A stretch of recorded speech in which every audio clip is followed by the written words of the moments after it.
جب ہم نماز پڑھنے جاتے ہیں مسجد میں تو امام تلاوت کرتا ہے سورہ اخلاص، قل هو اللہ احد، کہو کہ اللہ ایک ہے۔ ہر مسلمان جو مسجد میں نماز پڑھنے آتا ہے، میں آپ سے پوچھنا چاہتا ہوں وہ کتنے اللہ میں مانتا ہے؟ جو مسلمان مسجد میں نماز پڑھنے آتا ہے کتنے اللہ میں مانتا ہے؟ ایک میں۔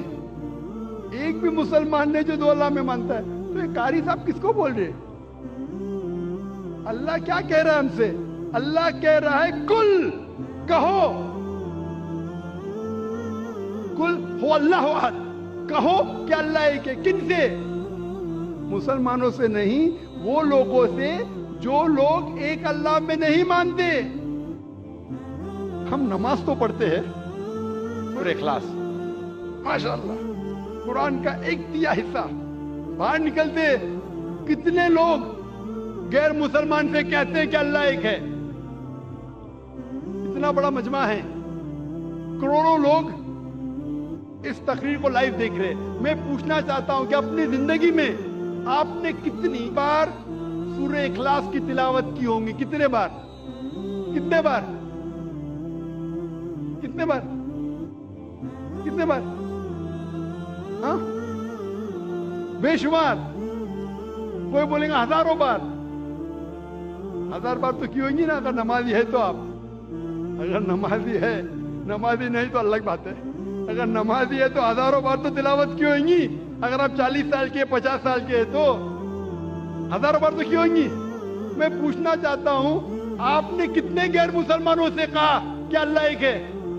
1000 100 50 سے تو کہا، 10 سے تو کہا کہ آج تک کے تو شاید اللہ تعالیٰ آپ کو معاف کرے گا کیونکہ آپ نے توجہ نہیں دی ہوگی۔ آج کے بعد آپ نے ذاکر کی تقریر تو سنی ہے کہ جب آپ سورہ اخلاص پڑھتے ہیں قل هو اللہ احد، اس کی معنی ہے کہو ان لوگوں سے جو لوگ ایک اللہ میں نہیں مانتے کہ اللہ ایک ہے۔ آج کے بعد اگر آپ نے سورہ اخلاص کی تلاوت کی اور باہر جا کے اس کے اوپر عمل نہیں کیا تو شاید اللہ تعالیٰ آپ کو نہیں چھوڑے گا، کیونکہ آج آپ جانتے ہیں کہ صرف قرآن کی آیت پڑھنا ضروری نہیں ہے، اس کے اوپر عمل کرنا بھی ضروری ہے۔ تو میرے تقریر سننے کے فائدے بھی ہوتے، نقصان بھی ہوتے۔ اگر عمل کریں گے تو فائدہ ہوئے گا، نقصان کریں گے تو وہ لوگ بولتے ہیں نا کہ کچا لائسنس اور پکا لائسنس۔ کچا لائسنس ہے تو آپ کو دنڈ آدھا پڑتا ہے، پکا لائسنس سے ڈبل پڑتا ہے۔ ابھی آپ جانتے ہیں کہ سورہ اخلاص کی معنی کیا پہلے بھی جانتے ہوئیں گے، لیکن عمل نہیں کرتے ہوئیں گے۔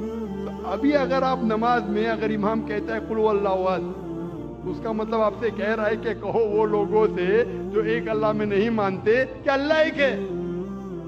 کتنے لوگ اس کے اوپر عمل کرتے ہیں؟ کتنے لوگ؟ ایک آپ کا ایک ملازم ہے، بہت ملازم جو وقت کا بہت پابند ہے، برابر ٹائم پہ آتا ہے، بہت آپ کی تعریف کرتا ہے، برابر ٹائم پہ آتا ہے، ٹائم پہ جاتا ہے، آپ کی تعریف کرتا ہے۔ آپ بولتے بھائی صاحب ذرا پانی کا گلاس لے کے آؤ، وہ بولتا ہے میرا مالک بہت اچھا ہے، بہت دیالو ہے، لیکن پانی کا گلاس نہیں لے کے آتا ہے۔ بہت تعریف کے پل باندھ رہا ہے، ہاتھ جوڑ کے آپ کے سامنے کھڑا ہے۔ آپ بولیں گے یہ خط میرے دوست کو پہنچاؤ، میرا مالک بہت اچھا ہے، میرا مالک بہت مہان ہے، تعریف کر رہا ہے، ہاتھ باندھ کے سر جھکائے کھڑا ہے، آپ کا کہنا نہیں مانتا ہے۔ آپ کیا کریں گے؟ اس کی سیلری بڑھائیں گے؟ آپ اس کو بونس دیں گے؟ کیا کریں گے؟ کیا کریں گے؟ اسی طریقے سے افسوس کی بات ہے، اکثر ہم کہتے ہیں کہ اللہ سے محبت کرتے ہیں، کہتے ہیں تعریف کرتے، اللہ اکبر، تعریف تو بہت کرتے ہیں، لیکن کیا اللہ کا کہنا مانتے؟ عبادت کا مطلب بندگی، اللہ جو حکم دے رہا ہے ہمیں اس کے اوپر عمل کرنے کو کہتے ہیں بندگی۔ وہ تو اللہ کے رسول کی حدیث ہے، اسی لیے ہم مسلمان بچ گئے۔ اللہ کے رسول فرماتے کہ وہ اللہ کی رحمت کے بنا کوئی بھی انسان جنت میں نہیں جا سکتا، صرف عمل پہ۔ اگر ہمارے اعمال کے ذریعے ہم صرف جنت میں جائیں گے تو ایک بھی انسان دنیا میں جنت میں نہیں جائے گا۔ ایک صحابہ اللہ کے رسول سے پوچھتے یا اللہ کے رسول کیا آپ بھی؟ تو وہ کہتے ہاں میں بھی. جب اللہ کے رسول جو سب سے بہترین انسان ہے, سب سے بہترین مثال ہے ہمارے لیے, وہ اللہ کے رحمت کے بنا جب نہیں جا سکیں تو ہم کیا ہے؟ اسی لیے اللہ کی رحمت ہے, وہ رحمان اور رحیم, اس لیے ہم بچ گئے. تو صرف لپ سروس سے کام نہیں چلیں گے. میں ایک مثال دیتا ہوں. آپ بیمار ہوتے ہیں تو کس کے پاس جاتے ہیں آپ؟ ڈاکٹر کے پاس.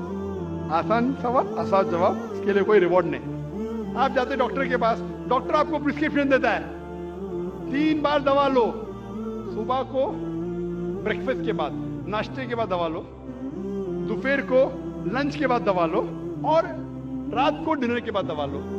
آپ گھر پہ واپس آتے, صبح کو ناشتے کے بعد پرسکرپشن پڑھتے, مجھے دوا لینا ہے ناشتے کے بعد, اور بند کر لیتے. دوپہر کو پھر سے کھولتے کہ مجھے دوا لینا ہے لنچ کے بعد, پھر سے بند کر لیتے. پھر ڈنر کو پھر سے کھولتے, پھر سے پڑھتے, لیکن دوا نہیں لیتے. کیا آپ کی بیماری دور ہوگی؟ وہ یا مسلمان کرتے, پڑھ رہے ختم قرآن, لیکن قرآن پہ عمل نہیں کر رہے. اب ڈاکٹر آپ کو پرسکرپشن دے گا. اللہ سبحانہ و تعالیٰ سارے ڈاکٹروں سے اونچا ہے, وہ ہمارا خالق ہے, ہمارا رب ہے. ہم اس کا پرسکرپشن قرآن مجید, یہ ساری انسانیت کے لیے اللہ سبحانہ و تعالیٰ کا سب سے آخری پرسکرپشن ہے. کیونکہ میں ڈاکٹر ہوں, میں میڈیکل لینگویج میں بات کر رہا ہوں. کون مجھے فتوے مت لگانا بھائی, میں اردو زبان میں کمزور ہوں. بولیں گے ذاکر بھائی کہتے ہیں پرسکرپشن ہے. یہ اللہ سبحانہ و تعالیٰ کا, ہمارے خالق, ہمارے مالک کا پرسکرپشن ہے, آخری پرسکرپشن ہے سارے انسانوں کے لیے. اس کو پڑھو, اس کے اوپر عمل کرو, انشاءاللہ آپ ہدایت پائیں گے.